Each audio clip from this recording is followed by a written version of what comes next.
Viscera report पासून एफबीआयच्या report पर्यंतचा हा एक प्रवास होता।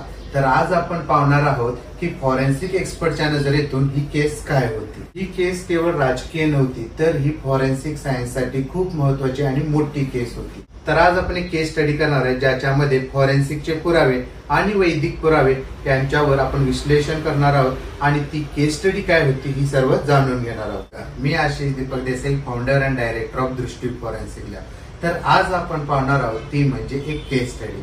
जशी आपली सिरीज चालू आहे ज्याचं नाव आहे फॉरेन्सिक सायन्स केस स्टडी आणि त्यामधील आहे एपिसोड नंबर 3। घटनास्थळ असे होते की हॉटेलच्या एका रूम मध्ये महिलेचा मृतदेह सापडला होता आणि तेथे जवळ औषधाच्या वेगवेगळ्या स्ट्रिप्स सापडल्या होत्या।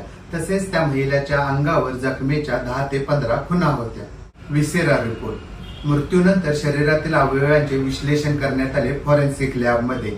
त्यामध्ये शरीरामध्ये पॉइझन आहे असे सांगण्यात आले, पण कोणतं पॉइझन हे मत स्पष्ट होऊ शकले नाही। जटिल तपास पाहता हे नमुने अमेरिकेतील एफबीआय कडे पाठवण्यात आले आणि तेथील रिपोर्टने तर या केसला पूर्णपणे वेगळी कलाटणी दिली। फॉरेन्सिक रिपोर्ट हे असे एक शस्त्र आहे की ते कोर्टामध्ये कधीही खोटं बोलत नाही।